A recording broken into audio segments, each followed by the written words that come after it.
Let's delve into the hidden legacy of Crawford Notch, living on the mountain's edge. Imagine living in the turn of the 20th century, only inches from rattling trains as they steamed by on the track deep inside the Appalachian Mountain chain. Envision your job is to keep clear and maintenance the track to ensure safety and timeliness for a major rail line, including taking care of the section man. Consider your children being pulled onto the train to get to school. Which school depended on which direction the train was traveling. What would you do when your husband died and you and your 4 children were left with this sometimes overwhelming responsibility? Learn how long Mrs. Evans lived in this precarious place. Armchair traveler, sit back. My new viewers, welcome. My trucker friends, this will quench your old-time history interest, and train lovers, catch a ride as you travel across America with me.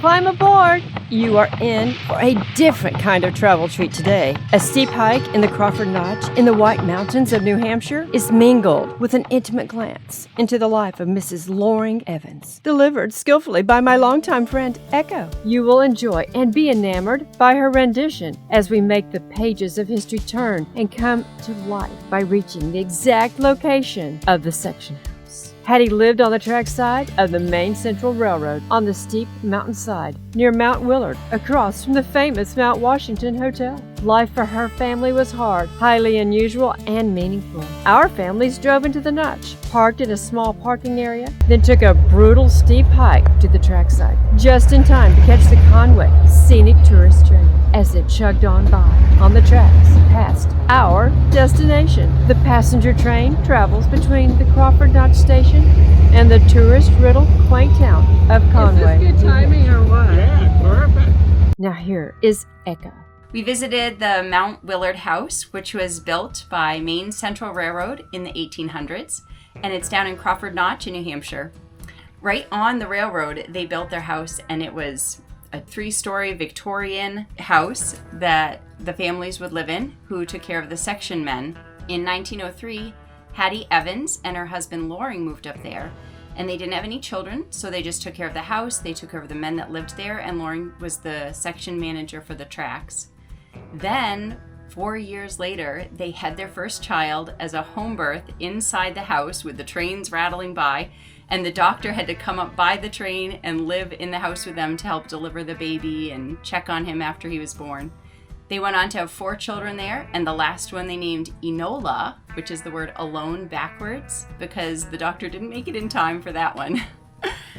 Then as the kids grew up, they went to school locally, and to get on the train could not stop. It's coming up through the Notch, so they had to space the children out along the track, and either the brakeman or the engineer would lean down and pull the kid up, and then lean down for the next one 40 feet later and pull the kid up until all 4 were on the train to be able to go up to school. Mrs. Evans lived in that house for almost 40 years. She moved out in 1942, and she had taken care of the men there and that house for all those years right on the side of the mountain. The kids, when they were really little, had to be tied by a rope to the porch to make sure that the train wouldn't run them over.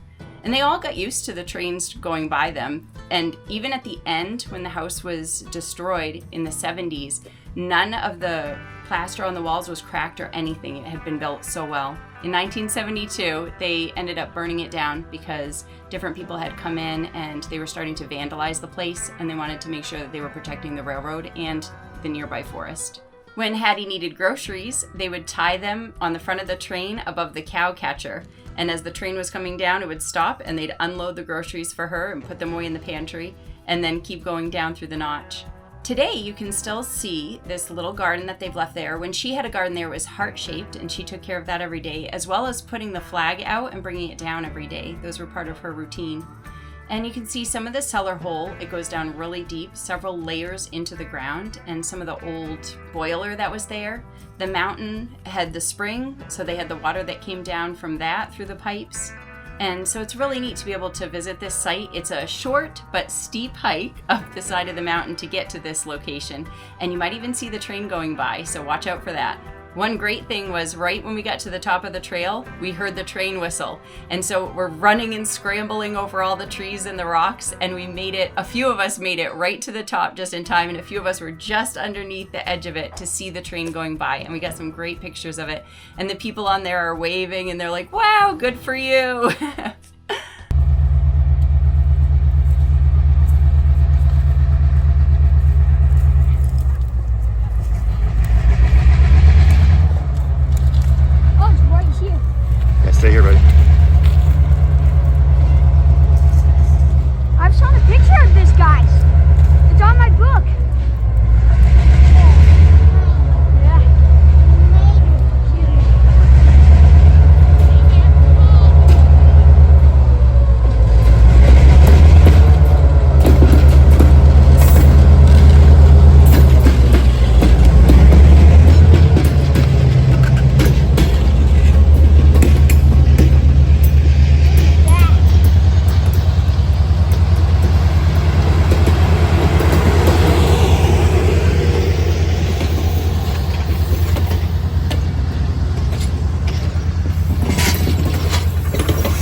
homeschool, I love incorporating these historical field trips in our schoolwork.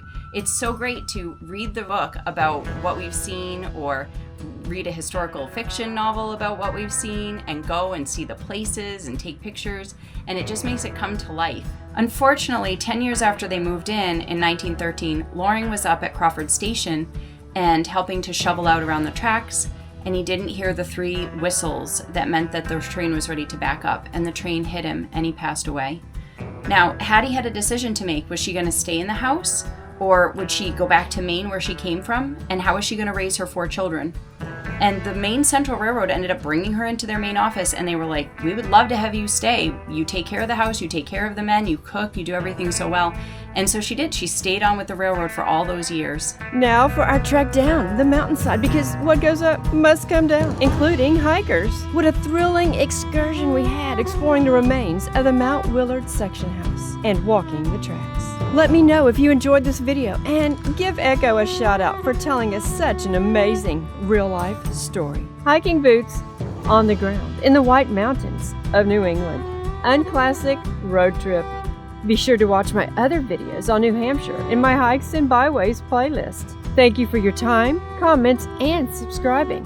Oh yeah, please share my channel with the travel or history enthusiast in your contacts.